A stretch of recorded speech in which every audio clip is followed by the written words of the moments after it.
வாழ்க வையகம், வாழ்க வையகம், வாழ்க வளமுடன். குருநாமம் வாழ்க, குருவே துணை. இன்றைய சிந்தனைக்கு ஆராய்ச்சிக்கு பேச்சுக்கலை பகுதி 3 என்கிற தலைப்பிலே சில கருத்துக்களை காண இருக்கிறோம். நிகழ்ச்சிக்கு செல்வதற்கு முன்பாக உலக சமுதாய சேவா சங்கத்தின் தலைவர் திரு SKM மயிலானந்தன் ஐயா அவர்களுக்கும், நிகழ்ச்சியை சிறப்பாக தொகுத்து வழங்கி கொண்டிருக்கக்கூடிய திருமதி ராணி அசோக் அம்மா அவர்களுக்கும், இணைய வழியாக இந்த நிகழ்ச்சியை செவிமடுத்துக் கொண்டிருக்கக்கூடிய அனைத்து வேதாத்திரை அன்பர்களுக்கும் வணக்கங்களும் வாழ்க வளமுடன் என்ற வாழ்த்துக்களும். இன்றைக்கு பேச்சுக்கலை பகுதி 3 என்கின்ற தலைப்பிலே ஒரு சில கருத்துக்களை காண இருக்கிறோம். நமக்கு பிடித்த ஏதேனும் ஒரு புத்தகத்தை எடுத்துக்கொண்டு அந்த புத்தகத்தை வேதாத்திரிய கருத்துக்களோடு ஒப்பிட்டு சொல்லலாம்.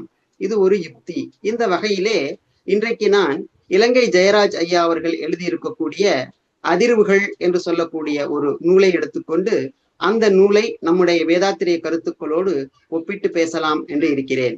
இந்த அதிர்வுகள் என்கின்ற நூல் வீரகேசரி என்று சொல்லக்கூடிய இலங்கையிலிருந்து வரக்கூடிய பத்திரிகையிலே கட்டுரை தொடராக வெளிவந்தது. பின்பு ஆனந்த விகடன் பிரசுரத்தினால் நூலாக தொகுக்கப்பட்டது. இந்த நூலினுடைய அணிந்துரையிலே இலங்கை நாட்டிற்கான முன்னாள் மொரிசியஸ் தூதுவர் ஈஸ்வரன் ஐயா அவர்கள் இந்த நூலுக்கு அணிந்துரை வழங்கியுள்ளார்கள். பிறகு மாலன் ஐயா அவர்கள், ஊடகவியலாளர் மாலன் ஐயா அவர்களும் ஒரு அணிந்துரையை வழங்கியுள்ளார்கள். இந்த நூலானது எப்படி அமைந்திருக்கிறது என்று கேட்டால், தமிழ்நாட்டிலே இருந்த புகழ்பெற்ற எழுத்தாளரான சுஜாதா அவர்கள் ஸ்ரீரங்கத்து தேவதைகள் என்று சொல்லி ஒரு நூல் எழுதியிருக்கிறார். அந்த நூலானது அவர் தன்னுடைய வாழ்க்கையிலே சந்தித்த பல்வேறு மனிதர்களை பற்றிய ஒரு தொகுப்பாக, கிட்டத்தட்ட ஒரு சுயசரிதம் என்று சொல்லலாம். அதை போன்ற ஒரு தன்மையிலே தான் இந்த அதிர்வுகள் என்று சொல்லக்கூடிய நூலானது அமைக்கப்பட்டிருக்கிறது. முதலாவதாக இதில் 27 கட்டுரைகள் இருக்கிறது. காலத்தினுடைய அருமை கருதி ஒரு 40 நிமிடங்களுக்குள்ளாக எத்தனை கட்டுரைகளை நாம் வேதாத்திரியத்தோடு ஒப்பிட்டு சொல்ல முடியுமோ அத்தனை கட்டுரைகளை நாம் ஒப்பிட்டு பார்க்கலாம். முதலாவது கட்டுரை நாடகத்தால் உன்னடியார் போல் நடித்து என்று சொல்லக்கூடிய ஒரு கட்டுரை. இந்த கட்டுரையிலே ஐயா அவர்களுக்கு ஒரு நிகழ்ச்சியிலே பேசுவதற்காக கூப்பிட்டிருக்கிறார்கள். அந்த நிகழ்ச்சிக்கு ஐயா சென்றிருக்கிறார்கள்.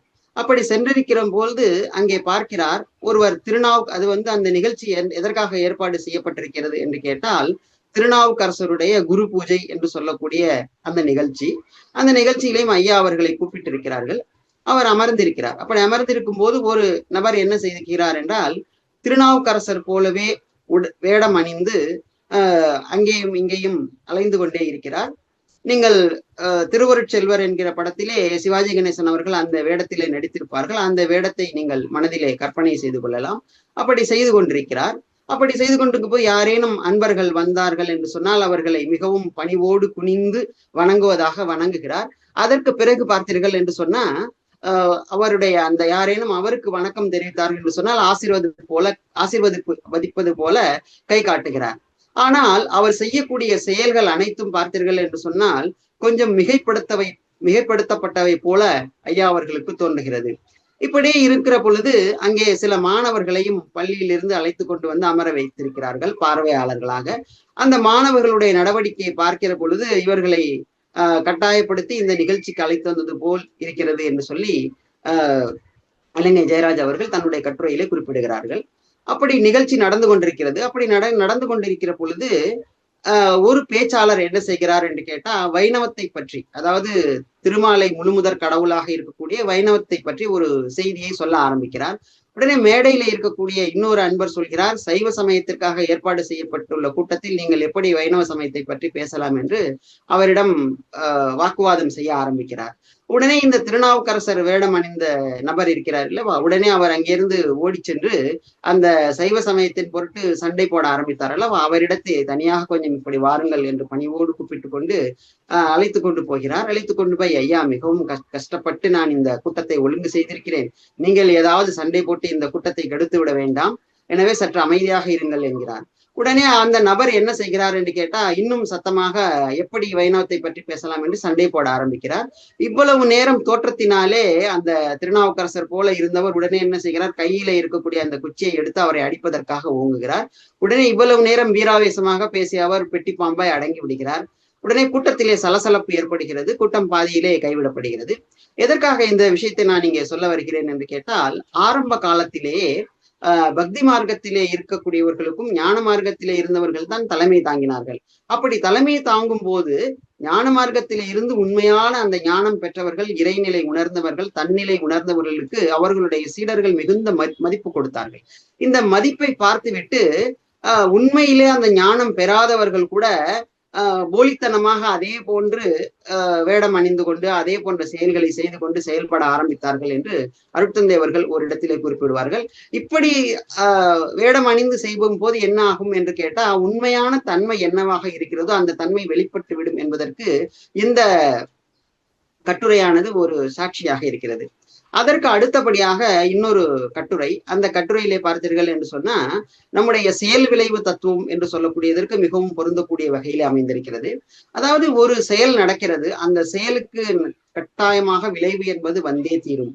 அது காலம் பொறுத்து உடனடியாகவும் வரலாம், சிறிது காலம் பொறுத்தும் வரலாம். சிறிது காலம் பொறுத்து வரும்போது நாம் என்ன நினைத்துக் கொண்டிருக்கிறோம் என்று சொன்னால், தீமை செய்திருக்கிறான், ஆனால் இவனுக்கு எந்த விதமான தண்டனையும் இல்லை என்று நினைக்கிறோம். நாம் பழமொழியிலே ஒரு பழமொழி சொல்வார்கள், என்னவென்று கேட்டால், அரசன் அன்று கொள்வான், தெய்வம் நின்று கொள்ளும் என்று சொல்வார்கள். அதற்கு உதாரணமாக அவர்களுடைய குடும்பத்திலே நடந்த அவர் கேள்விப்பட்ட ஒரு விஷயத்தை பற்றி இதில் எழுதுகிறார். அவருடைய தாயாருடைய, இலங்கை ஜெயராஜ் அவர்களுடைய தாயார், அவர்களுடைய மாமா, அவர்களுடைய பெயர் புண்ணியமூர்த்தி என்று சொல்லக்கூடியது. இலங்கை ஜெயராஜ் அவர்களுக்கு தாத்தா முறை வேண்டும். அந்த புண்ணியமூர்த்தி என்று சொல்பவர்களை பற்றி வீட்டிலே உள்ளவர்கள் நிறைய விஷயங்களை சொல்கிறார்கள். என்ன சொல்கிறார்கள் என்று கேட்டா, அவருக்கு அவருடைய மகன் மீது மிகவும் பிரியம் என்று சொல்கிறார். சிறு பிள்ளையாக இருக்கிற பொழுது அந்த குழந்தையை ஒரு பெட்டியிலே வைத்துக்கொண்டு அந்த பெட்டியை தூக்கி தலையிலே வைத்துக்கொண்டு ஊரா மற்ற இடங்களுக்கு எல்லாம் சென்று வருவார் என்று சொல்வார்களாம். அப்படி சொல்லும் போது இலங்கை ஜெயராஜ் அவர்கள் தன்னுடைய தந்தையாரை பார்த்து கேட்டாராம், நீங்கள் எப்பொழுதாவது என்னை இப்படி அழைத்து கொண்டு சென்றிருக்கிறார்களா என்று. அப்பொழுது எல்லாம் சொல்வார்களாம், அவருக்குத்தான் அப்படி செய்கிறார் என்று சொன்னால் நாமும் அப்படி செய்ய முடியுமா என்று சொல்லி சொன்னார்கள் என்று சொல்வார்கள். அப்படி அவருடைய மகன் மேல் எவ்வளவு பாசம் வைத்திருந்தார் என்பதை பற்றி பலரும் அவருடைய உறவினர்கள் கதையாக சொல்வார்கள். ஆனால் அவர் சொல்கிறார், ஊர் அவரை பற்றி சொன்ன கதையானது வேறு மாதிரியாக இருந்தது என்று சொல்கிறார். அதாவது என்ன சொன்னார்கள் என்று கேட்டா, அவர் ஏன் தன்னுடைய குழந்தையின் மேல் அளவுக்கு அதிகமான பாசம் வைத்திருந்தார் என்று சொன்னால், அவன் செய்த அந்த ஒரு தவறானது, பாவமானது எங்கே தன்னுடைய குழந்தையை பாதித்து விடும் என்பதற்காகத்தான் அவர் அத்தனை தூரம் குழந்தையை பாதுகாப்பாக வைத்திருந்தார் என்று சொன்னார்கள். அப்பொழுது அப்படி என்ன பாவம் செய்தார் என்று கேட்கிறார்கள். அவர் சிறிய வயதிலே மிகவும் ஒரு சண்டியர் என்று சொல்வார்கள் அல்லவா, அதை போல இருந்திருக்கிறார். அப்படி இருக்கிற போது என்ன செய்கிறார், ஒரு நாள் திருவிழாவுக்கு சென்றிருக்கிறார். அப்படி திருவிழாவுக்கு சென்றிருக்கிற பொழுது அங்கே ஒரு பெண்ணை பார்க்கிறார். அந்த பெண்ணை பார்த்த உடனே அவருக்கு காதல் வயப்படுகிறார். காதல் வயப்பட்ட பிறகு அந்த பெண் போகக்கூடிய இடங்களுக்கு எல்லாம் போகிறார். தன்னுடைய காதலை அந்த பெண்ணிடம் சொல்கிறார். அந்த பெண் என்ன செய்கிறார், அவருடைய பெற்றோரிடத்திலே சென்று இந்த விஷயத்தை சொல்கிறார். சொன்ன உடனே சரி, இதை அலட்சியப்படுத்திவிட்டு அவர்கள் வேறு ஒரு இடத்திலே மாப்பிள்ளை பார்த்து திருமணம் நிச்சயம் செய்து விடுகிறார்கள்.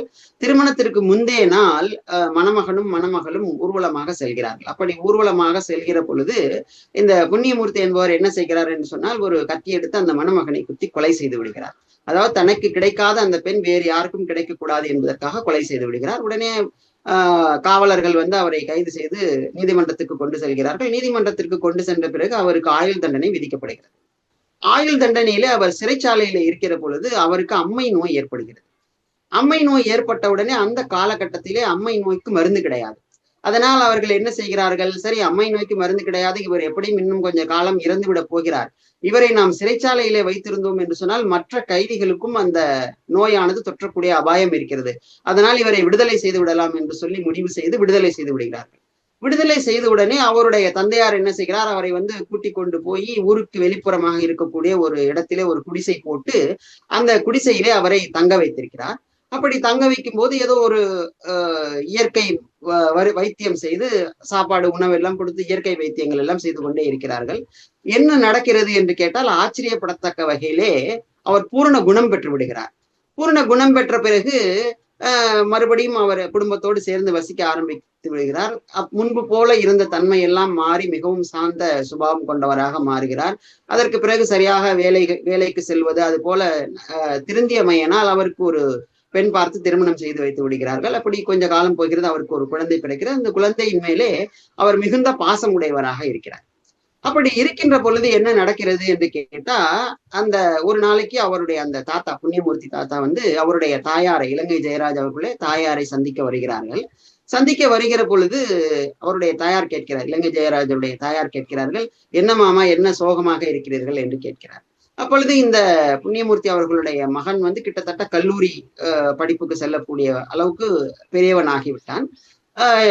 பையன் வந்து வெளிநாட்டுக்கு 12வது வகுப்பு, அதை போல சோதினை என்று சொல்கிறார்கள். அதை கூகுளிலே தேடிய போது ஆர்டினரி லெவல் என்று சொல்லி காட்டுகிறது. அதிலே அவர் பல இடங்களிலும் அந்த இலங்கை தமிழையே பயன்படுத்துகிறார்கள். எனவே அவர் அந்த சோதனையில ஃபெயில் ஆயிட்டான், அதனால அவன் வெளிநாட்டுக்கு போகணும்னு சொல்றான் என்று சொல்கிறார்கள். ஏன் நீங்கள் உடனே இவர் தாயார் சொல்கிறார்கள், இங்கே ஏதாவது வேலை வெட்டி பார்த்துட்டு இருக்க சொல்ல வேண்டியதானே, எதுக்கு வெளிநாட்டுக்கெல்லாம் அனுப்புறீங்க என்று கேட்கிறார். அப்பொழுது இல்லை, நானும் அதைத்தான் சொல்கிறேன், அவனை விட்டு பிரிந்து என்னால் இருக்க முடியாது, அதனால் நான் அவனிடத்திலே சொல்கிறேன் நீ இங்கே இரு என்று. ஆனால் அவன் கேட்க மாட்டேங்கிறான், என்னை நீ வெளிநாட்டுக்கு அனுப்பவில்லை என்று சொன்னால் நான் நஞ்சு குடித்து இறந்து விடுவேன் என்று சொல்கிறான் என்று சொல்கிறார். உடனே சரி, நான் எப்படியாவது சமாதானப்படுத்தி இங்கே வைத்துக் கொள்ள வேண்டியதுதானே என்று கேட்கிறார். அப்படி கேட்கிற பொழுது அவர் என்ன சொல்கிறார், இல்லை இங்கே அவனை வைத்திருப்பதற்கும் எனக்கு பயமாக இருக்கிறது என்று சொல்கிறார்.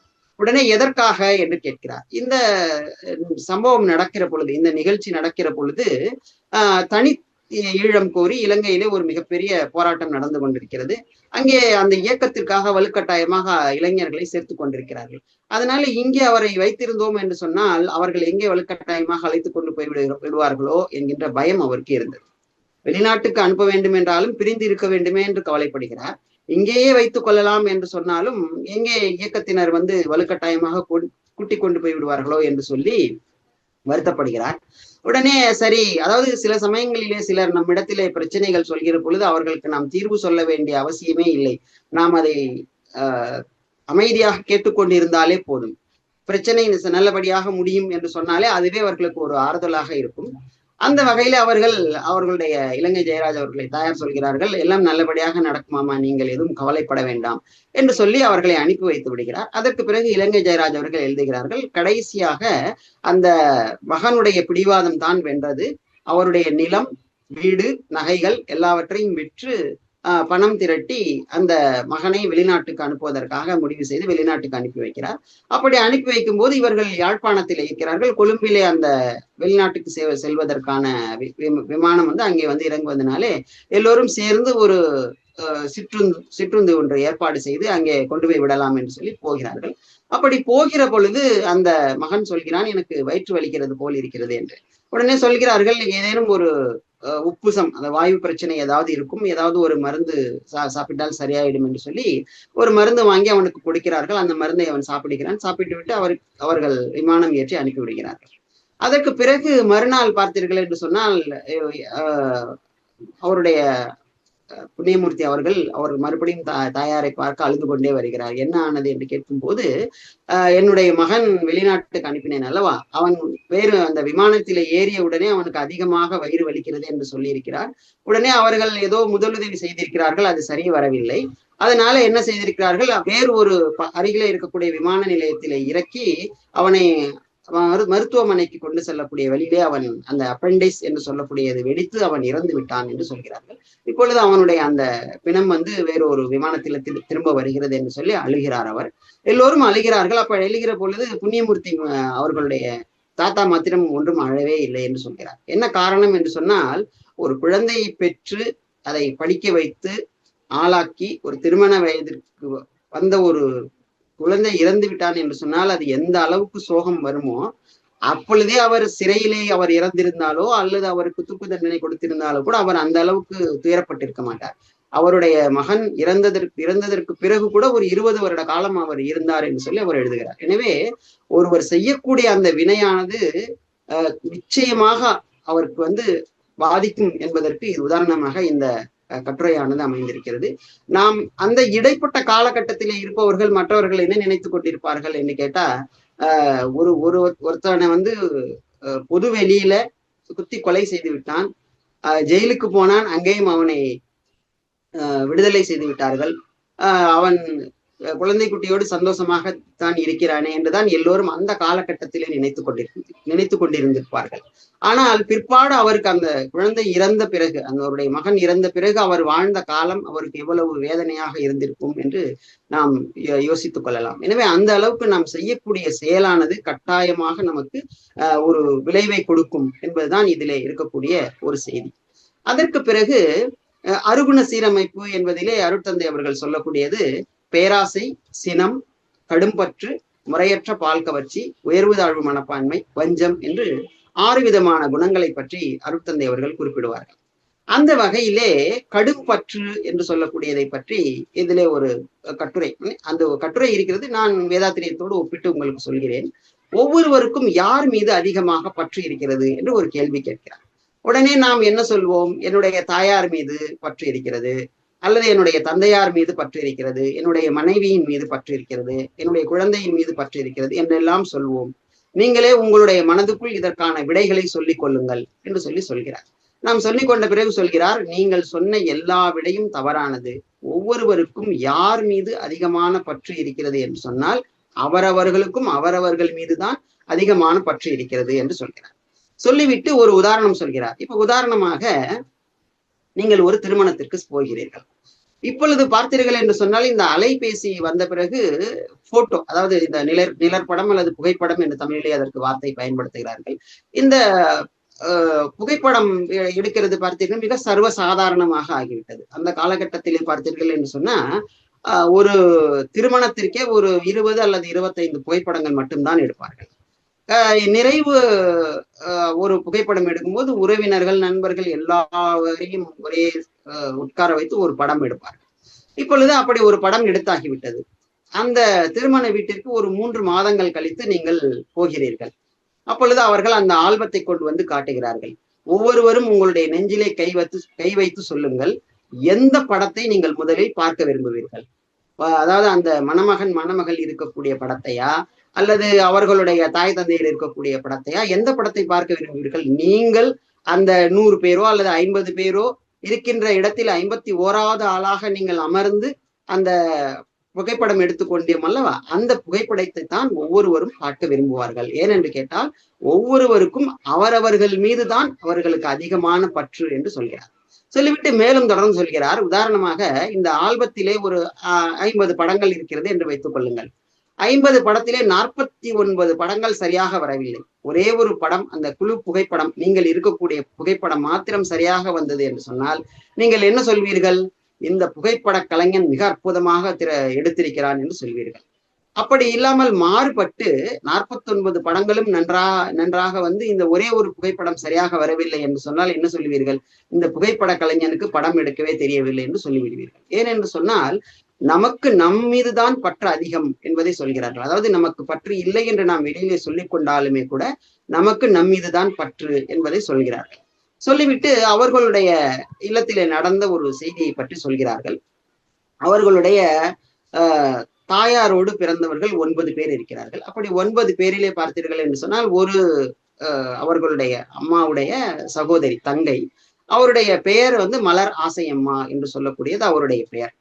அவர்கள் பார்த்தீர்கள் என்று சொன்னா அவர்களுக்கு திருமண ஏற்பாடு நடக்கிறது. திருமண ஏற்பாடு நடக்கிற போது இவர்கள், அதாவது இலங்கை ஜெயராஜ் அவர்களும் அவர்களுடைய குடும்பத்தாரும் அவர்களுடைய பாட்டி வீட்டுக்கு அதிகமாக போவதோ வருவதோ கிடையாது என்று சொல்லிவிட்டு அவர் சொல்கிறார். அதாவது 9 பேர் இருக்கக்கூடிய இடத்திலே முதலாவது பெண்ணுக்கு ஒரு மாதிரி சீதனம் செய்திருப்பார்கள், 2வது பெண்ணுக்கு கொஞ்சம் அதிகமாக சீதனம் செய்து விட்டதினாலே என்னுடைய தந்தையாருக்கு தன்னுடைய மாமியார் மேல் சிறிது மன வருத்தம். அதனால் எங்களை அவர்களுடைய வீட்டுக்கு அனுப்ப மாட்டார்கள், எப்பொழுதாவது போகும்போதுதான் போவோம் என்பது மாதிரி அவர் எழுதியிருக்கிறார்.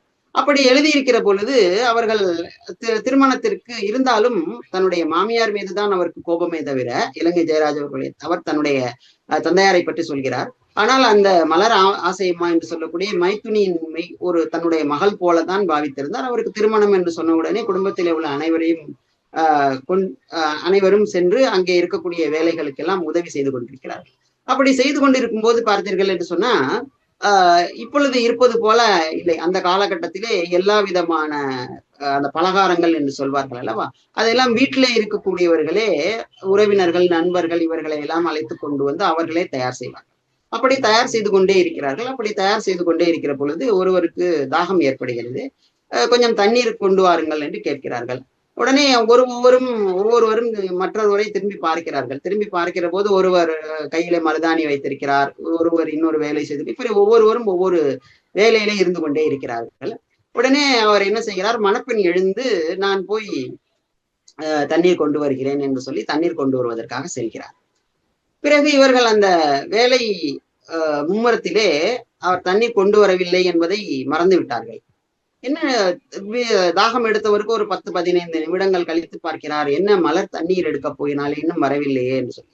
அந்த காலகட்டத்திலே பார்த்தீர்கள் என்று சொன்னால் கிணற்றிலே இருக்கக்கூடிய அந்த தண்ணீரைத்தான் அவர்கள் குடிப்பதற்கும் குளிப்பதற்கும் துணி துவைப்பதற்குமே பயன்படுத்தி கொண்டிருந்தார்கள். அதனால சரி, நம் கிணற்றடிக்கு தான் தண்ணி எடுக்க போயிருப்பார், நாம் போய் பார்ப்போம் என்று சொல்லி. அது அந்த ஒரு 6 மணி அது மாதிரியான ஒரு நேரம் என்று வைத்துக் கொள்ளுங்கள், மாலை ஆகக்கூடிய ஒரு நேரம். அந்த நேரத்திலே இவர் தண்ணீர் எடுக்க போகிற போது அங்கே ஏதோ ஒரு பொருள் இருந்திருக்கிறது. அந்த பொருளிலே கால் வைத்து வழுக்கி அவர் கிணற்றிலே விழுந்து விடுகிறார். கிணற்றிலே விழுந்து விட்ட பிறகு அவர் அபய குரல் எழுப்புகிறார். ஆனால் இங்கே பலகாரம் செய்வது மற்ற சத்தத்தினாலே அந்த அவருடைய குரலானது கேட்கவில்லை. அந்த தலையிலே அடிபட்டு அவர் அங்கே இறந்து விடுகிறார். உடனே அந்த அந்த மணவீடானது மிகவும் சோகத்திலே ஆழ்ந்து விடுகிறது. அந்த பெண்ணை தூக்கி அவர்கள் என்ன இறுதி சடங்குகள் எல்லாம் செய்கிறார்கள். அவருடைய பாட்டி என்ன சொல்கிறார் என்று கேட்டா, உணவு சாப்பிடுவதற்கு மறுத்து விடுகிறார். என்னுடைய மகள், திருமண வயது மகளே இருந்து விட்டால், அப்படி இருக்கிற போது நான் இனி உயிர் வாழ்ந்து என்ன பிரயோஜனம், இனி நான் சாப்பிட மாட்டேன் என்று சொல்லி இருந்து விடுகிறார். 1 நாள் ஆகிறது, 2 நாள் ஆகிறது. உடனே மற்றவர்கள் சொல்கிறார்கள், வயதானவர்கள் சாப்பிடாமல் இருந்தால் ஏதாவது ஆகிவிடும், வலுக்கட்டாயமாகவது ஏதாவது ஊட்டி விடுங்கள் என்று சொல்கிறார்கள். அப்படி முயற்சிக்கும் போது அவர்கள் அதை துப்பி விடுகிறார்கள். உடனே சரி என்று அடுத்த நாளைக்கு இலங்கை ஜெயராஜ் அவர்களுக்கு தன்னுடைய பாட்டியின் மீது அதிகமான பிரியம், அதே போல பாட்டிக்கும் இலங்கை ஜெயராஜ் அவர்கள் மீது பிரியம். ஒரு நாளைக்கு யாரும் இல்லாத போது, அதாவது அவர்களுடைய பக்கத்திலே யாரும் இல்லாத இடத்திலே மெதுவாக போய் அவரை, பாட்டியை ஆச்சி என்றுதான் கூப்பிடுவார். உடனே ஆச்சி ஏதாவது சாப்பிடுறியா என்று கேட்கிறார். அப்படி கேட்கிற போது இவருக்கு மனதுக்குள் பயம், ஏதாவது விஷம் இருந்தால் வாங்கி கொண்டு வா, நான் சாப்பிட்டு செத்து போகிறேன் என்று சொன்னால் என்ன செய்வது, நாம் அப்படி அவர்கள் ஏதாவது சொல்லி கத்தி கூப்பாடு போட்டாலும் எல்லோரும் நம்மைத்தான் திட்டுவார்கள், உனக்கு எதற்கு இந்த வேண்டாத வேலை என்று சொல்லி மிகவும் பயந்து கொண்டே கேட்கிறார். ஆச்சி ஏதாவது சாப்பிடுகிறாயா என்று கேட்கிறார். அப்படி கேட்கிற பொழுது அவர்கள் படுத்திருந்தார்கள் அல்லவா, அவர்கள் எழுந்திருக்கிறார்கள். எழுந்து அமர்ந்து கொண்டு சுற்றுமுற்றும் பார்க்கிறார்கள். பார்த்துவிட்டு அவர்கள் கேட்கிறார்கள், இன்றைக்கு யாரும் பாலும் அப்பமும் கொண்டு வரவில்லையா என்று கேட்கிறார்கள். அதாவது இறந்த வீட்டிலே பார்த்தீர்கள் என்று சொன்னா அந்த வீட்டிலே சமைக்க மாட்டார்கள். அவர்கள் சோகத்திலே இருப்பதினாலே அவர்களுடைய உறவினர்கள் தான் அவர்களுக்கு தேவையான உணவுப் பொருட்களை கொண்டு வந்து கொடுப்பார்கள். அப்படி உணவுப் பொருட்களை கொண்டு வந்து கொடுக்கிற பொழுது அதை பார்த்துவிட்டு தான் அவர்களுடைய பாட்டி கேட்டிருக்கிறார், இன்றைக்கு பாலும் அப்பமும் யாரும் கொண்டு வரவில்லையா என்று. அதாவது எவ்வளவுதான் ஒருவர் சோகமாக இருந்தாலுமே கூட அவரவர்களுக்கும் அவரவர்கள் மேல்தான் பற்று இருக்கிறது என்பதற்காக இந்த கட்டுரையை நான் ஒப்பிட்டுக்காக சொல்கிறேன். இதை முடித்து விட்டு இப்படி முடிப்பார். அதாவது கதையும் முடிஞ்சுதாம், கத்திரிக்காயும் முடிஞ்சுதாம் என்று சொல்லி அதை முடிப்பார். எனவே ஒவ்வொருவருக்கும் அவரவர்களுடைய பற்று என்று சொல்லக்கூடியது தங்கள் மீதுதான் இருக்கிறது என்பதற்கு இது ஒரு உதாரணமாக இருக்கிறது. அதற்கு பிறகு பார்த்தீர்கள் என்று சொன்னால், நாம் அன்னையை போல் என்று சொல்லி ஒரு கட்டுரை இருக்கிறது. அந்த கட்டுரையிலே அருட்தந்தை அவர்கள் நம்முடைய கர்மயோகம் என்பதிலே 10 விதமான கொள்கைகளை, கோட்பாடுகளை நமக்கு வகுத்து தந்திருக்கிறார்கள். அதிலே முதலாவது கோட்பாடு, எனது பிறப்பு, வளர்ப்பு, காப்பு இவற்றுக்கு கருணையுள்ள கண்கண்ட கடவுளாகவும் காப்பாளராகவும் துணைவர்களாகவும் இருக்கக்கூடிய எனது அன்னை, தந்தை, குரு, ஆட்சி தலைவர், தெய்வம் என்ற 5 பெரியவர்களையும் நன்றி மறவாமல் மதித்து வாழ்வேன் என்று சொல்லக்கூடியதுதான் முதலாவது கர்மயோக நெறி. அந்த வகையிலே அன்னை நம்முடைய பிறப்புக்கும் வளர்ப்புக்கும் எப்படி காப்பாக இருக்கிறார்கள் என்பதை பற்றி இந்த செய்தியோடு நாம் ஒப்பிட்டு பார்க்கலாம். முதலாவதாக அவர்கள் எப்படி ஆரம்பிக்கிறார்கள் என்று கேட்டால், இந்த தாய்மை என்று சொல்லக்கூடிய பண்பானது மனிதர்களிடத்திலே உயர்வாக இருக்கிறது, அதே சமயத்திலே பறவைகள், விலங்குகள் இவற்றிலேயே கூட காணப்படுகிறது என்று சொல்கிறார். அவர் கொழும்பிலே வசித்த பொழுது முயல் வாங்கி வளர்த்து கொண்டிருக்கிறார். அப்படி வளர்த்து கொண்டிருக்கிற பொழுது என்ன செய்கிறார்கள், ஒரு நாளைக்கு அந்த முயலானது கருவுற்றிருக்கிறது. அப்படி கருவுற்றிருக்கிற பொழுது திடீரென்று அந்த அந்த பிரசவ நேரம் என்று சொல்வார்கள், குட்டிகளை ஈனக்கூடிய அந்த நேரத்திலே தன்னுடைய ரோமங்களை பிடுங்க ஆரம்பிக்கிறது. அப்படி பிடுங்கும் போது அதற்கு தாங்க முடியாத வலி ஏற்படுகிறது. இருந்தாலும் அதை பொறுத்து கொண்டு தொடர்ந்து அந்த ரோமத்தை பீத்து கொண்டே இருக்கிறது. இவர்கள் அதை பார்த்தவுடனே அவரால் தாங்க முடியவில்லை, அந்த முயல் படும் துன்பத்தை தாங்க முடியவில்லை. சரி, ஒரு கால்நடை மருத்துவரை நாம் தொடர்பு கொண்டு என்னவென்று கேட்கலாம் என்பதற்காக அவரை தொலைபேசியிலே தொடர்பு கொள்ள முயல்கிறார். ஆனால் அது அவர் எங்கே வெளியூருக்கு போய்விட்டார் என்று சொல்லிவிட்டார். வேறு யாரையும் தொடர்பு கொள்ள முடியவில்லை. உடனே இவருக்கு அதை பார்ப்பதற்கு மிகவும் சிரமமாக இருக்கிறது. சரி என்று பூஜை அறையிலே சென்று அமைதியாக பிரார்த்தனை செய்ய ஆரம்பிக்கிறார். சிறிது நேரம் கழித்து, ஒரு 15 அரை மணி நேரம் கழித்து வெளியே வந்து பார்க்கிற பொழுது தன்னுடைய உடலிலே இருக்கக்கூடிய ரோமங்களை பிடுங்கி அதை ஒரு படுக்கை போல அமைத்திருக்கிறது. அந்த படுக்கையிலே தான் அது தன்னுடைய குட்டிகளை ஈன்றிருக்கிறது என்று சொல்லி இலங்கை ஜெயராஜ் அவர்கள் இந்த கட்டுரையிலே பதிவு செய்கிறார். அதாவது இந்த தாய்மை என்று சொல்லக்கூடிய அந்த பண்பானது மிருகங்களிடத்திலே கூட எப்படி காணப்படுகிறது என்பதை இது சொல்கிறார்கள். அதற்கு பிறகு தன்னுடைய தாயாரை பற்றி ஒரு சில விஷயங்களை அவர்கள் சொல்கிறார்கள். அதிலே முக்கியமாக அவர்கள் சொல்லக்கூடியது பார்த்தீர்கள் என்று சொன்னா, அவர்கள் எப்பொழுதுமே குழந்தைகள் பார்த்தீர்கள் என்று சொன்னால் கடைசி குழந்தை என்று சொல்லக்கூடிய குழந்தைகள் மீது எப்பொழுதும் பாசமாக இருப்பார்கள். அப்படி அவர்கள் பாசமாக இருக்கிறார்கள். அப்படி இருக்கிற பொழுது தினந்தோறும் இரவு தூங்குகிற போது என்ன செய்வார்கள் என்று கேட்டா, இலங்கை ஜெயராஜ் அவர்கள் தன்னுடைய அம்மா மேல் கால் போட்டு கொண்டுதான் உறங்குவார். அப்படி இருக்கிற பொழுது ஒரு 7 வருடங்கள் கழித்து அவருடைய தாயார் கருவுறுகிறார். கருவுற்ற உடனே எல்லோரும் சொல்கிறார்கள், இவன் தூக்கத்திலே காலை போட்டான் என்று சொன்னால் வயிற்றிலே இருக்கக்கூடிய குழந்தைக்கு ஏதேனும் ஆபத்து ஏற்படும், அதனால் இனி உங்களோடு நீங்கள் படுக்க வைத்துக் கொள்ள வேண்டாம் என்று எல்லோரும் சொல்கிறார்கள். ஆனால் தாயார் மறுக்கிறார், இல்லை நான் பார்த்துக் கொள்கிறேன், ஒன்றும் கவலைப்பட வேண்டாம் என்று சொல்கிறார்கள். ஒரு நாளைக்கு அவருடைய தந்தையார் ஒரு விளையாட்டு செய்ய வேண்டும் என்பதற்காக செய்கிறார். தாயார் அவருடைய எல்லா வேலையும் செய்து முடிக்கும் வரை இவர் விழித்துக் கொண்டே இருப்பார். தாயார் எப்பொழுது தூங்கப் போகிறாரோ அப்பொழுதுதான் அவரோடு சென்று உறங்கப் போவார். அதுதான் அவருடைய வழக்கம். அவருடைய தந்தையார் சொல்கிறார், நீ தூங்குவது போல நடி, உன்னுடைய தாயார் என்ன செய்கிறார் என்று பார்க்கலாம், நீ தூங்கி விட்டாய் என்று சொல்லி அவரும் போய் தூங்கி விட்டார் என்றால் சரி என்று விட்டு விடலாம் என்று சொல்கிறார். அப்படி சொல்கிற போது இவரும் தூங்குவது போல பாசாங்கு செய்கிறார். அவருடைய தாயார் எல்லா வேலைகளையும் முடித்துவிட்டு வந்து பார்க்கிறார். ஜெயராஜ் அவர்கள் ஜெயா என்று கூப்பிடுவார்கள் அவரை. ஜெயா என்ன செய்கிறான் போது அவன் தூங்கி விட்டான் என்று சொல்கிறார்கள். சொன்ன உடனே அந்த தாயாரானவர் அழ ஆரம்பித்து விடுகிறார். நான் இல்லாமல் ஒரு நாளும் தூங்க மாட்டானே, எப்படி அவன் தூங்கினான் என்று சொல்லி. உடனே இவர் பாசாங்கு தானே செய்து கொண்டிருக்கிறார். உடனே சென்று தன்னுடைய தாயாரிடத்திலே படுத்துக் கொள்கிறார். எனவே அந்த தாயார் அதே போல இன்னொரு சம்பவத்தை சொல்கிறார்கள். ஒரு சமயம் அவருடைய தாயார் குளிப்பதற்காக சென்றிருக்கிறார்கள். இவர் வெளியே இருக்கிறார். தெரியாமல் அந்த தாழ்பாலை வெளியிலே போட்டு விட்டார். இவருக்கு திறக்க தெரியவில்லை. அழ ஆரம்பிக்கிறார். அழ ஆரம்பித்த உடனே தாயார் பாத்ரூம்குள்ளார இருக்கிறவர் சொல்கிறார், பதட்டப்பட வேண்டாம், அமைதியாக இரு, அருகிலே இருக்க ஒரு நபருடைய பெயரை சொல்லி அவர்களை போய் நீ கூட்டிக் கொண்டு வா, அவர்கள் திறந்து விடுவார்கள் என்று சொல்கிறார்கள்.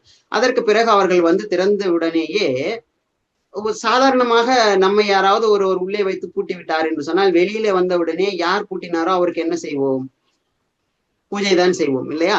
ஆனால் அவர்கள் என்ன செய்கிறார்கள் என்று கேட்டா, தன்னுடைய குழந்தை அழுது மிகவும் பயந்து போய்விட்டதே என்று சொல்லி அதற்கு ஆறுதல் படுத்தினார்கள் என்று சொல்லி அவர் எழுதுகிறார். இதே போன்ற ஒரு சம்பவத்தை நாம் எனது வாழ்க்கை விளக்கம் என்பதிலே அருட்தந்தை அவர்கள் தன்னுடைய வாழ்க்கை வரலாற்றிலே குறிப்பிடுகிறார்கள். அருட்தந்தை அவர்கள் சிறு பிள்ளையாக இருக்கிறார்கள். அப்படி இருக்கிற பொழுது தவழ்ந்து செல்லக்கூடிய ஒரு அந்த பருவத்துக்கு வருகிறார். அப்படி செல்கிற போது என்ன செய்கிறார் என்றால், அவர்களுடைய வீட்டிலே, மகரிஷி அவர்களுடைய வீட்டிலே பசும் சாணத்தினாலே தான் மெழுகி இருப்பார்கள். எனவே குழந்தையை கீழே வைத்து படுக்க வைத்தோம் என்று சொன்னால் எறும்பு இவையெல்லாம் மொய்த்து விடும் என்பதற்காக மகரிஷி அவர்களை அவர்களுடைய தாயார் தன்னுடைய மார்பையிலே போட்டுக்கொண்டுதான் தூங்குவார்களாம். அப்படி தூங்குகிற போது ஒரு நாளைக்கு என்ன ஆயிருக்கிறது என்று கேட்டா, அருட்தந்தை அவர்கள் நகர்கிறார்கள். அப்படி நகர்கிற போது முன்பக்கத்திலே சென்று தாயாருடைய பல்லை இடித்து விடுகிறார். அப்படி தலையினாலே அதை இடித்ததினாலே அவருடைய பல் பெயர்ந்து ரத்தம் கொட்டுகிறது. அப்படி ரத்தம் கொட்டுகிற பொழுதும் எனக்கு ரத்தம் கொட்டி விட்டதே என்ற தன்மை அவர்களுக்கு இல்லை. ஐயோ, இந்த பல் வரக்கூடிய அளவுக்கு மோதி இருக்கிறது என்று சொன்னால் குழந்தைக்கு வலித்திருக்குமே என்று சொல்லி குழந்தைக்கு அந்த தலையெல்லாம் தடவி அழுதிருக்கிறார்கள் என்று சொல்லி எனது வாழ்க்கை விளக்கம் என்ற நூலிலே அருட்தந்தை அவர்கள் குறிப்பிடுகிறார்கள். எனவே ஒவ்வொரு தாயும் தன்னுடைய குழந்தையின் மேலே இருக்கக்கூடிய அந்த அன்பு என்று சொல்லக்கூடியது அளவிட முடியாததாக இருக்கிறது. அதே சமயத்திலே அவர்கள் கண்டிப்பானவர்கள் என்பதையும் ஒரு சம்பவத்தின் மூலம் இலங்கை ஜெயராஜ் அவர்கள் குறிப்பிடுகிறார்கள்.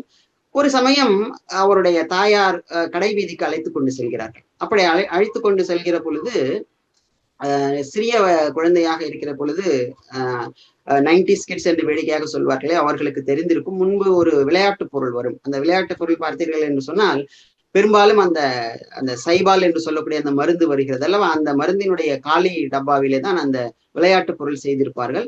அதை நீங்கள் அமுக்கினீர்கள் என்று சொன்னால் டிக் டிக் என்று சவுண்டு வரும். அந்த மாதிரியான ஒரு விளையாட்டு பொருள் அங்கே இருக்கிறது.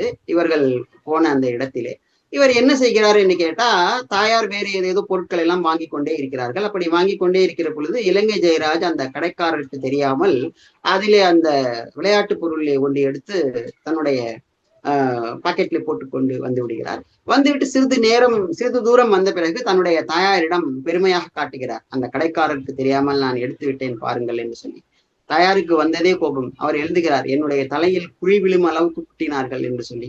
அதாவது அடுத்தவருடைய பொருளை அவருக்கு தெரியாமல் நாம் எடுக்கக்கூடாது என்பதற்காக அவரை உடனே தரதரவென்று இழுத்து கொண்டு போய் கடைக்காரரிடத்திலே சொல்லி அவரை வைத்தே அந்த பொருளை திரும்ப கொடுக்க சொன்னார்கள் என்று சொல்லி எழுதுகிறார்கள். எனவே நமக்கு திரைப்பட பாடலில் கூட சொல்வார்கள் அல்லவா, எந்த குழந்தையும் நல்ல குழந்தைதான் மண்ணில் பிறக்கையிலே, அவர் நல்லவராவதும் தீயவராவதும் அன்னை வளர்ப்பினிலே என்று சொல்வார்கள். எனவே அந்த வகையிலே நல்ல முறையிலே அவர்கள் வளர்த்ததினால் தான் நல்ல ஒரு குடிமகனாக உலகெங்கும் சென்று தன்னுடைய கருத்துக்களை சொல்லக்கூடிய அளவுக்கு அவர்கள் இருந்திருக்கிறார்கள் என்பதை இந்த கட்டுரையின் மூலமாக நாம் தெரிந்து கொள்ள முடிகிறது.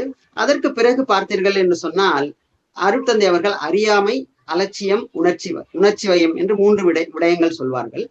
இந்த அறியாமை என்பதினாலே தான் நமக்கு சில சமயங்கள் துன்பங்கள் வருகிறது என்று சொல்வார்கள். இவர் தன்னுடைய அறியாமையை பற்றி, அதாவது ஒரு சுயசரிதை போல ஒன்று எழுதுகிற பொழுது அருட்தந்தை அவர்கள் எனது வாழ்க்கை விளக்கம் என்கின்ற நூலிலே ஒரு செய்தி சொல்வார்கள். என்ன என்று கேட்டா, 2 விதமான தன்மைகள் இருக்கிறது. அதாவது பயோகிராபி, ஆட்டோபயோகிராபி என்று சொல்லக்கூடியது. பயோகிராபி என்று சொல்லக்கூடியது ஒருவருடைய வாழ்க்கை வரலாற்றை இன்னொருவர் எழுதுவது. ஆட்டோபயோகிராபி என்று சொல்லக்கூடியது ஒருவருடைய வாழ்க்கை வரலாற்றை தானே எழுதுவது. இப்ப 2ற்கும் என்ன வேறுபாடு என்று சொன்னால், தன்னுடைய வாழ்க்கை வரலாற்றை தானே எழுதும் பொழுது எந்த விதமான ஒளிவு மறைவும் இல்லாமல் அப்படியே எழுதிவிடுவார்கள். அப்படி எழுதுவதனால்தான் அது சிறப்பு பெற்றிருக்கிறது. மகாத்மா காந்தியடிகளுடைய அந்த சத்திய சோதனை என்கின்ற நூல் எதற்காக புகழ் பெற்றிருக்கிறது என்று கேட்டால், அதிலே உண்மைத்தன்மையோடு எழுதப்பட்டதினால்தான் அது புகழ் பெற்றதாக இருக்கிறது. அதே சமயத்திலே பயோகிராபி என்பதிலே ஒருவருடைய வாழ்க்கை வரலாற்றை இன்னொருவர் எழுதும்போது அவரை குறைவுபடுத்தக்கூடிய விடயங்கள் ஏதாவது இருந்தால் அதை அவர்கள் தவிர்த்து விடுவார்கள். அப்படி எழுதுவது முறை இல்லை, அவர்கள் தவிர்த்து விடுவார்கள். எனவே அப்படி எழுதுவது முறை இல்லை என்பதற்காக தவிர்த்து விடுவார்கள். எனவே இந்த ஆட்டோபயோகிராபி என்று சொல்லக்கூடிய இதிலே பார்த்தீர்கள் என்று சொன்னா, அவர்கள் ஏதேனும் ஒரு சிறு தவறு செய்திருந்தால் கூட அந்த தவறை பகிரங்கமாக ஒப்புக்கொண்டு எழுதக்கூடிய தன்மையை நாம் இந்த நூலிலேயும் பார்க்கிறோம். அதிலே ஒரு இவ்வளவு பெரிய அறிஞராக இருக்கிறார், இவருக்கு இது கூடவா தெரியவில்லை என்று சொல்லி மற்றவர்கள் நினைப்பார்கள் என்பதை பற்றியெல்லாம் கவலைப்படாமல், அந்த காலகட்டத்திலே எனக்கு அது சம்பந்தமாக இந்த அளவுக்கு தான் நான் தெரிந்து வைத்திருந்தேன் என்பதை அவர்கள் பதிவு செய்கிறார்கள். என்ன நடக்கிறது என்று கேட்டால், அவர்களுடைய உறவினர், அதாவது பெரிய மாமி என்று போட்டிருக்கிறார்கள். அதிலே அவர்களுடைய மாமி இருக்கிறார்கள். அவர்களுடைய மாமி என்ன செய்கிறார்கள் என்று கேட்டா, ஆங்கில வழி கல்வி பெற்றவராக இருக்கிறார். அதே போல அவருடைய கணவரும் அந்த காலகட்டத்திலே வெளிநாட்டுகளுக்கு எல்லாம் சென்று படித்து விட்டு வந்து கப்பலிலே வேலை செய்து மிகப்பெரிய அளவில் இருக்கிறார்கள். வீட்டிலே கூட ஆங்கிலம் சாதாரணமாக பேசக்கூடியவர்களாக இருக்கிறார்கள். ஒரு நாளைக்கு என்ன செய்கிறார்கள் என்று கேட்டா, அவருடைய அந்த பெரிய மாமி என்று சொல்லக்கூடியவர் கழுத்து பகுதியிலே கையை வைத்துக் கொண்டு ஏதோ சிரமப்படுவது போல சிரமப்பட்டு கொண்டிருக்கிறார். உடனே ஜெயராஜ் அவர்கள் அந்த இடத்திலே சென்று கேட்கிறார், என்ன ஆகுது மாமி, என்ன கஷ்டப்படுறீங்களே என்று கேட்கிறார். கேட்கிற பொழுது அவர் சொல்கிறார்கள், இந்த கழுத்திலே கையை வைத்துக் கொண்டு சொல்கிறார்கள், பைல்ஸ், அதான் எனக்கு வலி தாங்க முடியல என்று சொல்கிறார்கள். உடனே அந்த பைல்ஸ் என்கின்ற ஆங்கில வார்த்தைக்கு என்ன பொருள் என்று இலங்கை ஜெயராஜ் அவர்களுக்கு தெரியாது. அதனால் அவர் கேட்கிறார், கழுத்திலையா பைல்ஸ் மாமி என்று கேட்கிறார். கேட்ட உடனே அவர் நகைச்சுவையாக எழுதுவார். என்ற கஷ்டகாலம் என்னுடைய அண்ணன், தம்பி, தங்கை எல்லோரும் அங்கே இருந்தார்கள், எல்லோரும் சிரித்து விட்டார்கள். அதாவது பைல்ஸ் என்கின்ற அந்த ஆங்கில சொல்லுக்கு மூல நோய் என்று சொல்லக்கூடிய பொருள் எனக்கு தெரியாது. அவர் கழுத்திலே கை வைத்துக் கொண்டு வலிக்கிறது என்று சொன்னதினால் அது அந்த இடத்திலே வரக்கூடிய ஏதோ ஒன்று போல் இருக்கிறது என்று நான் நினைத்துக் கொண்டேன் என்று சொல்வார். எனவே அறியாமையினாலே இருக்கக்கூடியது அந்த ஒரு காலகட்டத்திலே சிரிப்பு நகைச்சுவையாக இருந்தாலுமே கூட அதையும் அவர் பதிவு செய்வதை நாம் இதிலே பார்க்கலாம். அதற்கு பிறகு பார்த்தீர்கள் என்று சொன்னால் நயக்கத்தக்க நாகரிகம் என்று சொல்லி அவர்கள் ஒரு கட்டுரை எழுதியிருக்கிறார்கள். அந்த கட்டுரையிலே நான் இது கேள்விப்பட்ட விஷயம் என்று சொல்லியே எழுதுகிறார்கள். என்ன என்று கேட்டா, ஒரு சமயம் எலிசபெத் மகாராணி அவர்கள், இங்கிலாந்து நாட்டை சேர்ந்த எலிசபெத் மகாராணி அவர்கள் பின்தங்கிய நாட்டை சார்ந்த ஒரு அறிஞரை கூப்பிட்டு விருந்து வைக்க வேண்டும் என்று விருந்து வைக்கிறார். தேநீர் விருந்து கொடுக்கிறார். அப்படி தேநீர் விருந்து கொடுக்கிற பொழுது என்ன செய்கிறார்கள் என்று சொன்னால், எல்லோருக்கும் தேநீர் பரிமாறுகிறார்கள். பரிமாறுகிற பொழுது அந்த பின்தங்கிய நாட்டை சேர்ந்தவர் வந்திருக்கிறார்கள். அவருக்கு அந்த கப்பன் சாசர் என்று சொல்லக்கூடியதுல எப்படி தேநீர் அருந்த வேண்டும் என்று தெரியவில்லை. உடனே அவர் என்ன செய்கிறார், அந்த கப்பிலே இருக்கக்கூடிய அந்த தேநீரை எடுத்து சாசரிலே ஊற்றிக்கொண்டு நேரடியாக அது குடிக்க போகிறார். குடிக்க போன உடனே எல்லோரும் சபையிலே மற்ற பிரபுக்கள், முக்கியமானவர்கள் எல்லாம் இருக்கிறார்கள் அல்லவா, இவருக்கு இது கூட தெரியவில்லையே என்று சொல்லி சிரிப்பதற்காக ஆரம்பிக்கிறார்கள். உடனே மகாராணி என்ன செய்கிறார், எலிசபெத் மகாராணி அந்த அறிஞர் எப்படி செய்தாரோ அதே போல அவரும் சாசரிலே ஊற்றி குடிக்க ஆரம்பித்து விடுகிறார். குடிக்க ஆரம்பித்த உடனே அந்த சிரிப்பதற்காக போனார்கள் அல்லவா, கேலி செய்து சிரிப்பதற்காக, உடனே அனைவரும் அதை அப்படியே தங்களுக்குள்ளார கட்டுப்படுத்தி கொண்டு அவர்களும் அதே போல செய்ய ஆரம்பித்தார். இப்பொழுது நாம இருந்தால் என்ன செய்திருப்போம்?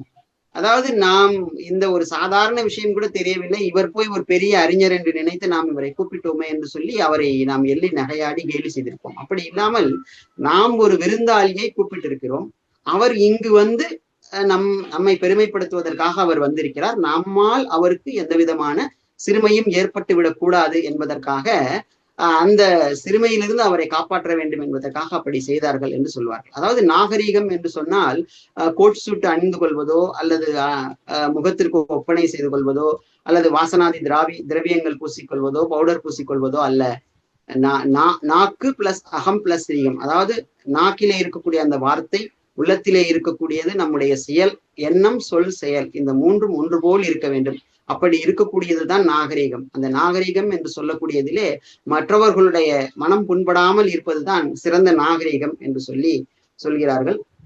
இந்த வகையிலே இந்த சிந்தனை விருந்தை நான் இதோடு நிறைவு செய்து கொள்கிறேன்.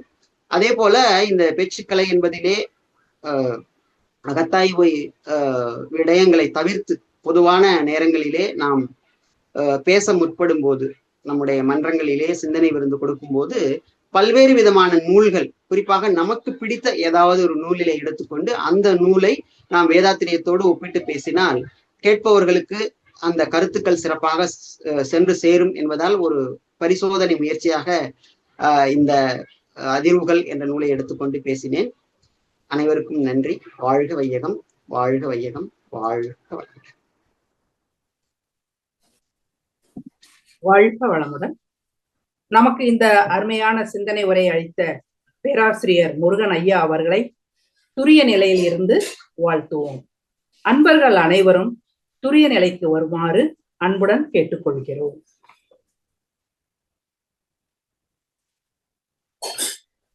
பேராசிரியர் முருகன் ஐயா அவர்கள் வாழ்க வளமுடன். ஐயா அவர்களின் உடல் நலம் வாழ்க வளமுடன். ஐயா அவர்களின் அன்பு குடும்பம் வாழ்க வளமுடன். ஐயா அவர்களின் ஆன்மீக தொண்டு வாழ்க வளமுடன். பேராசிரியர் முருகன் ஐயா அவர்கள் அருள் பேராற்றல் கருணையினால் உடல் நலம், மேலாயுள், நிறை செல்வம், உயர் புகழ், மெய்ஞானம் ஓங்கி வாழ்க வளமுடன். இந்த நிகழ்ச்சியில் பங்கேற்ற அன்பர்களும் அவர்களது அன்பு குடும்பங்களும் வாழ்க வளமுடன். இனி வருவது நாளைய நிகழ்ச்சிகளை பற்றிய அறிவிப்பு. நாளை காலை 5:15 மணிக்கு 9 மைய தவத்தினை நடத்தி கொடுப்பதற்கு பேராசிரியர் சந்திரசேகர் ஐயா அவர்கள் மும்பையிலிருந்து இணையதளத்தில் இணைய இருக்கிறார்கள். தொடர்ந்து காலை 6 மணிக்கு தமிழில் உடற்பயிற்சி மற்றும் காயக்கல்ப பயிற்சி நடத்துபவர் முனைவர் பேராசிரியர் சக்தி குமரவேல் ஐயா அவர்கள். காலை 7 மணிக்கு ஆங்கிலத்தில் 9 மைய தவம் நடத்துபவர் பேராசிரியர் நரேஷ் பாபு ஐயா அவர்கள் மும்பையில் இருந்து. காலை 11 மணிக்கு பேராசிரியர் ஹரிஹரன் ஐயா அவர்கள் கோவையிலிருந்து இணையத்தில் இணைந்து வேதாத்திரியத்தின் சாராம்சம் என்ற தலைப்பில் உரையாற்ற உள்ளார்கள். மீண்டும் மாலை 5:30 மணிக்கு மகரிஷி குரலில் துரிய தவம். அதனைத் தொடர்ந்து தத்துவ நிகழ்ச்சி. அரசியல் அறம் என்ற தலைப்பில் பேராசிரியர் கோபிநாத் ஐயா அவர்கள் மும்பையிலிருந்து இணையதளத்தில் இணைந்து சிந்தனை உரையாற்ற இருக்கிறார்கள். அன்பர்கள் அனைவரும் கலந்து கொள்ளுமாறு அன்புடன் கேட்டுக்கொள்கிறோம். வாழ்க வளமுடன். அடுத்து வருவது கேள்வி பதில் நிகழ்ச்சி. இந்த தலைப்பை ஒட்டிய தங்களுக்கு ஏதேனும் ஐயம் அல்லது கேள்விகள் இருந்தால் ஹேண்ட் ரைஸ் பட்டனை அழுத்தவும். வாழ்க வளமுடன்.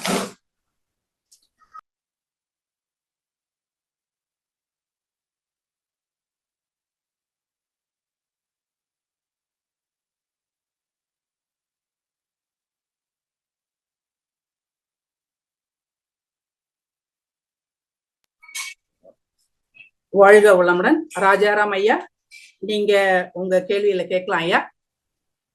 வாழ்க வளமுடன்.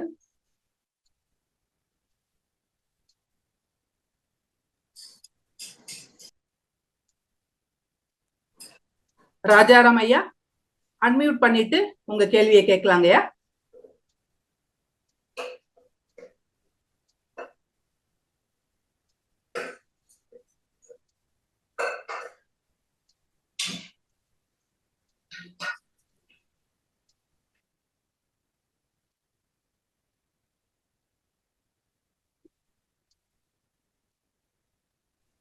வாழ்க வளமுடன்.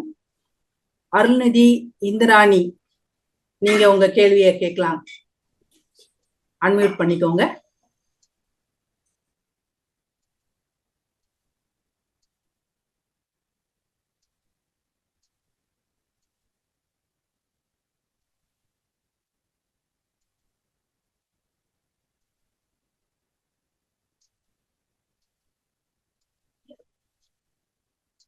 வளமுடன். அருள்நிதி இந்திராணி அம்மா, நீங்க கொஞ்சம் அன்மியூட் பண்ணிட்டு உங்க கேள்வியை கேளுங்கம்மா.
வாழ்க வளமுடன்.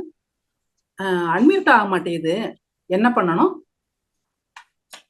வாழ்க வளமுடன்.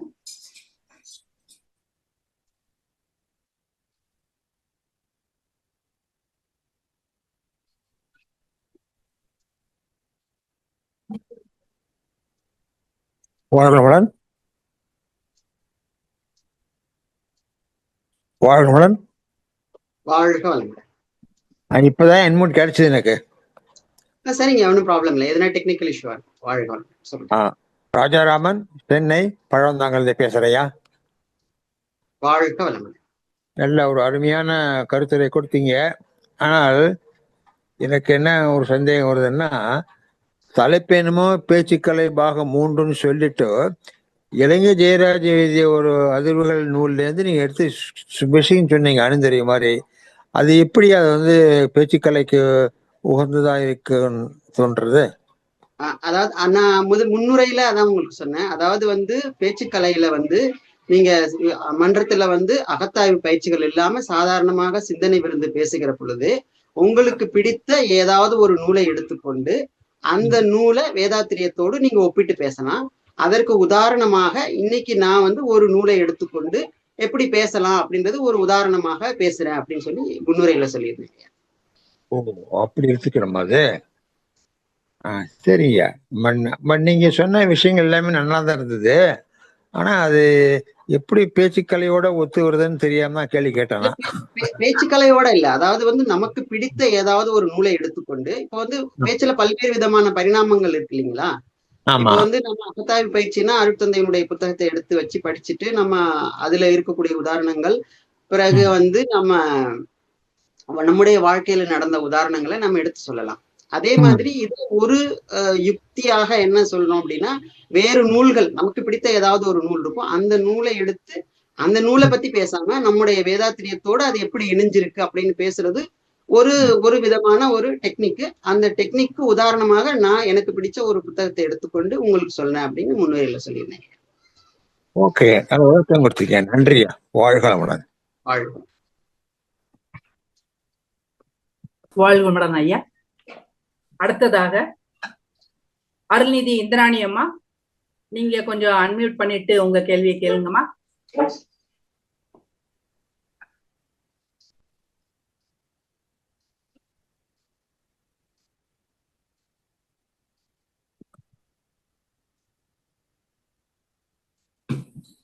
வாழ்க வளமுடன் இந்திராணி அம்மா,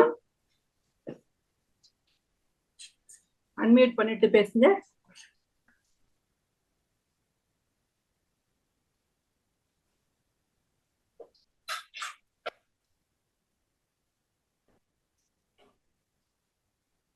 வளமுடன். இப்பதாம்மா கிடைச்சது. வாழ்க வளமுடன். வாழ்க வளமுடன்மா, கேள்வியை கேளுங்கம்மா. வாழ்க வளமுடன். ரொம்ப சிறப்பு ஐயா. நல்ல அருமையா எப்பொழுதும் வழக்கம் போல நீங்கள் எளிய நடையில பல முக்கியமான விஷயங்களை அழகா தொகுத்து சொல்லுவீங்க. அதே மாதிரி இன்னைக்கு இலங்கை ஜெயராஜோட கற்ற தொகுப்பை அழகா எடுத்து சொன்னீங்க. ரசிக்கும்படியாகவும் சிரிக்கும்படியாகவும் சிந்திக்கும்படியாகவும் இருந்ததுங்க ஐயா. அந்த தாய் அன்பை பற்றி நன்றாக புரிந்து கொள்ள முடிந்தது. நீங்கள் சொன்னது முற்றிலும் உண்மை ஐயா.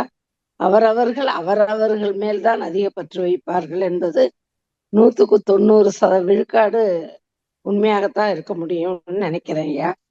அடுத்தது மகாத்மா காந்தியை பத்தி சொன்னீங்க ஐயா.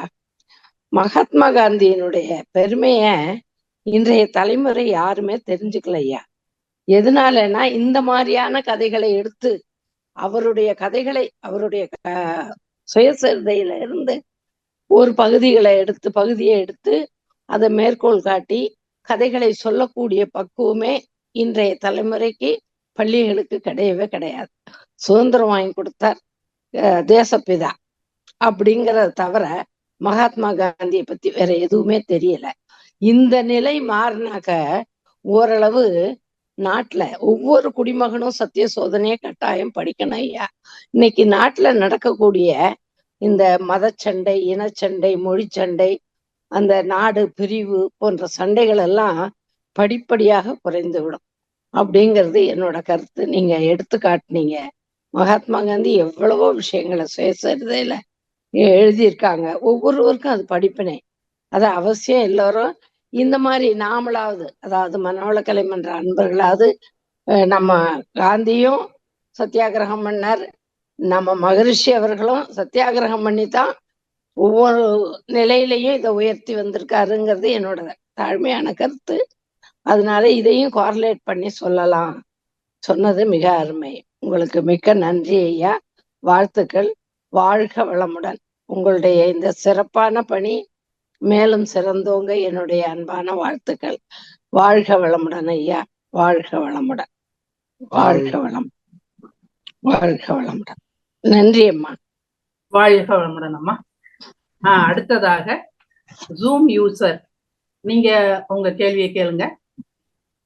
கொஞ்சம் மைக்க அன்மியூட் பண்ணிக்கோங்க.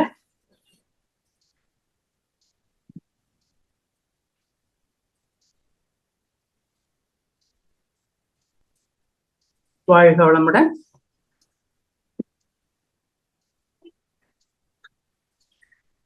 ஜூம் யூசர், நீங்க கொஞ்சம் அன்மியூட் பண்ணிட்டு உங்க கேள்வியை கேட்கலாம். வாழ்க வளமுடன்.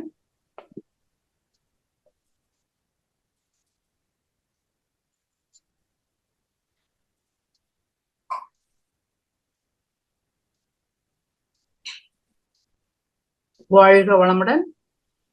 ஜூம் யூசர், நீங்க உங்க கேள்வியை கேட்கலாம்.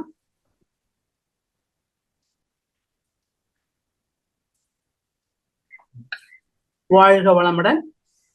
வேற யாருக்காவது ஏதேனும் சந்தேகம் இருக்குதா? கேள்வி கேக்குறீங்களா? கேட்கறதா இருந்தா ஹேண்ட் ரைஸ் பண்ணி கேள்வி கேளுங்க. வாழ்க வளமுடன்.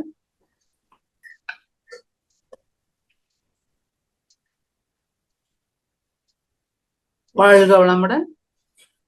ஜூம் யூசர், கொஞ்சம் அன்மியூட் பண்ணிட்டு உங்க கேள்வியை கேளுங்க.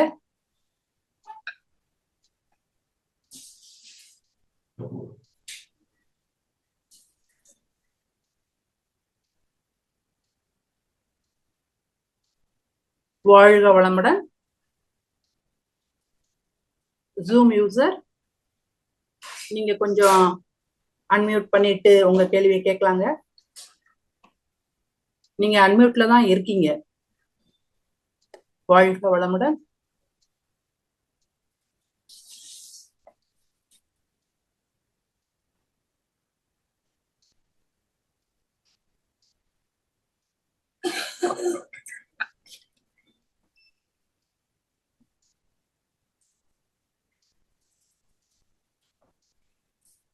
ஐயா, கேள்வி பதில் நிகழ்ச்சியை முடிச்சிடலாங்களா ஐயா? கண்டிப்பாமா. வாழ்க வளமுடன். வாழ்க வளமுடன்.